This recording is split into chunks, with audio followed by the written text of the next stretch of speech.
1940 sampai dengan tahun 1960 yang menghasilkan Candi Indo sisi selatan.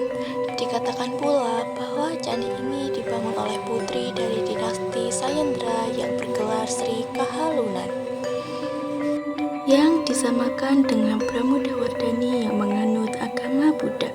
Pramodawardhani dibantu oleh suaminya Rakai Pikatan dari dinasti Sanjaya yang menganut agama Hindu. Candi Plausan biasanya dikatakan sebagai Twin Temple atau Candi Kembar. Terdapat juga penokohan pada candi kembar ini. Candi induk pada sisi utara merupakan tokoh perempuan. Candi induk pada sisi selatan merupakan tokoh laki-laki. Candi Plausan dapat membuktikan adanya harmoni dua agama yang saling berdampingan, yaitu Hindu dan Buddha. Masing-masing candi induk memiliki halaman sendiri-sendiri yang dibatasi pagar dengan pintu gerbang. Yang unik dari Candi Plausan, bagian tubuh candi yang terdiri dari dua lantai yang masing-masing memiliki jendela.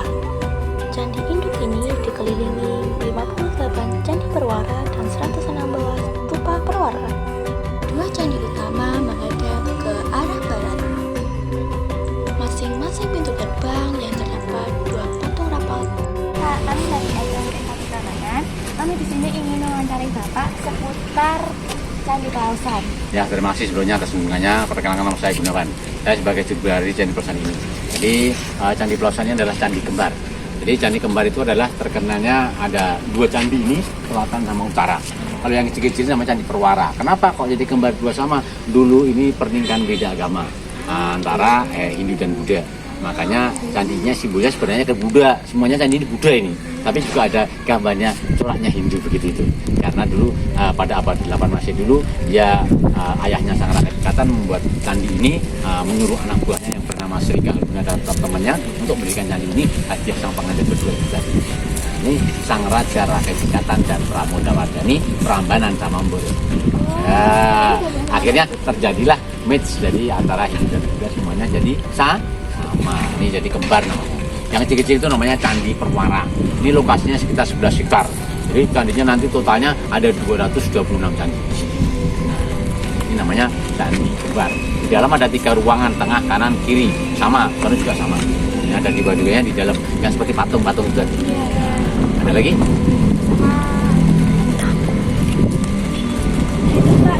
Ada candi di seberang. Ya, itu di sana Candi Plausan Selatan, sini yang utara. Jadi selatan sama utara dulu satu komplek. Sama. Nah, nanti kalau masuk sana juga jadi satu, cuman terbelah jalan. Itu. Ada dua di sini aja. Gitu. Ada lagi? Pak, jadi peninggalan candi ini tuh udah ada dari zaman dulu ya? Ini zaman dulu, zaman nenek moyang kita. Ini zaman Mataram Hindu, Mataram kuno. Zaman Sanjaya dan Syailendra. Jadi abad 8, sekitar tahun 840 dulu sudah ada. Jadi tidak ada campuran tangan antara siapapun. Jadi beda dengan Prambanan. Betul, campuran tangan sebenarnya juga ada, cuman tidak seperti Prambanan dan Borobudur. Ada lagi? Ya, terima kasih semuanya. Selamat jalan, nanti bisa selalu saya semogakan jadi orang yang sukses. Amin. Ya, sama-sama.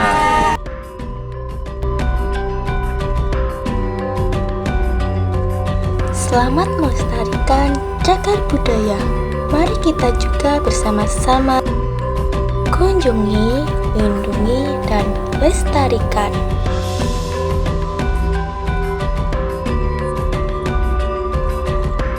Make the man is fail, so Roro Jonggrang cursed to be the Candi, the temple, the one left temple, the last one.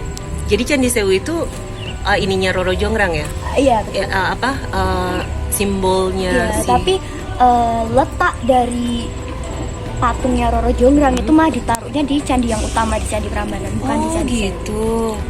Oh gitu. Yeah. Okay, so the statue of the Roro Jonggrang it put in the big temple inside of the big temple in Prambanan, the biggest one. Oh, jadi Candi Sewunya itu jadi cuma pas dikutuk dia jadi Candi Sewu gitu. Iya. Tapi Betul. patungnya Roro Jonggrang dipindahin Iya, ke candi yang utama gitu. because they have the history lecture. I forgot because it's been like 45 years ago.